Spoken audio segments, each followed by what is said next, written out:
나는 지금 이고니온에 있다. 성경 속 이고니온은 튀르키의 코냐다. 오늘은 성경 속 이고니온 이야기를 풀어보려고 한다. 코냐는 비단길에 위치한 역사적인 도시로 13세기에 셀주크 터키의 수도였고 유명한 이슬람 사상가 루미의 묘소를 찾는 사람들이 많은 곳이다.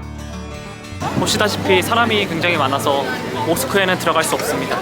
또한 코냐는 터키에서 경제적으로 성공한 도시 중 하나로 깨끗하고 현대적인 모습을 갖추고 있다. 바울 일행은 비시디아 안디옥에서 이고니온까지 180km의 긴 여정을 어떻게 갔을까?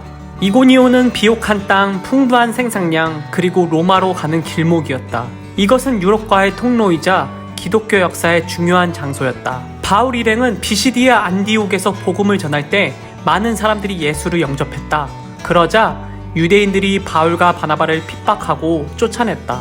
그러나 두 사람은 오히려 기뻐하며 그들의 발에 티끌을 떨어버리면서 선교 지역을 옮겼는데 그곳이 바로 이곳 이고니온 코냐다. 그리고 바울과 바나바가 이고니온으로 왔다는 소식을 들은 유대인들이 이방인들을 선동해서 바울 일행에게 악한 감정을 품게 했다. 그럼에도 불구하고 두 사도는 아랑곳하지 않고 오랜 시간 유대인 회당에 들어가서 담대하게 복음을 전하자 유대와 헬라의 허다한 무리들이 예수님을 영접하고 믿었다. 이후 코냐에는 두 그룹이 생겨났다.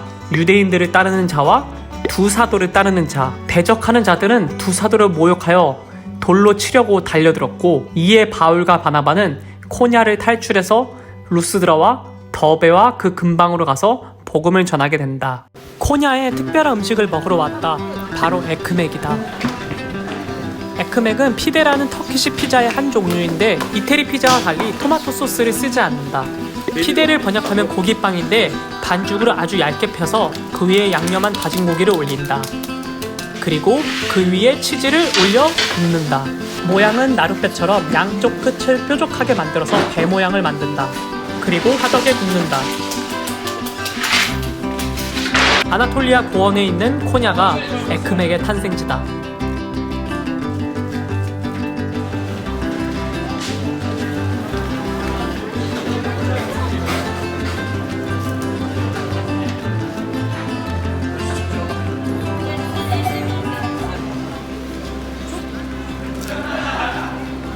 터키 친구가 추천해준 에크맥 가게인데 여기가 최고로 맛있는 것 같습니다.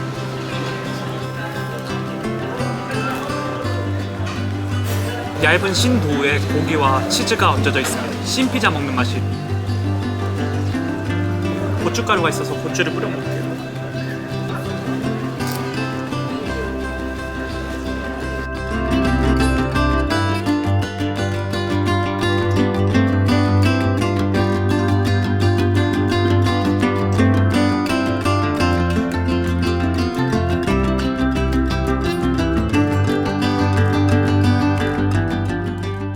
저녁엔 친구를 만나서 코냐와 이슬람에 대한 얘기를 들었다.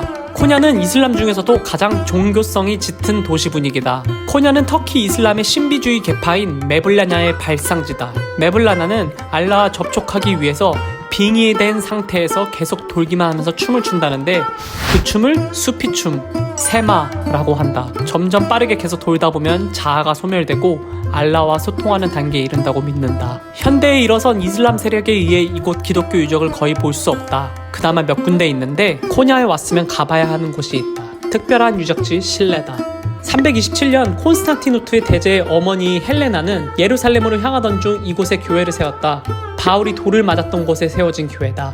그 당시에 기독교 마을이 여전히 느껴지는 신뢰에 의해 코냐에서 볼 수 있는 기독교의 흔적을 느낄 수 있다. 바울과 바나바는 1차 여정 가운데 이고니온은 여러모로 어려움을 겪는 곳이다. 그러나 포기치 않고 끝까지 전한 그들의 복음은 오늘날 우리에게까지 닿았다.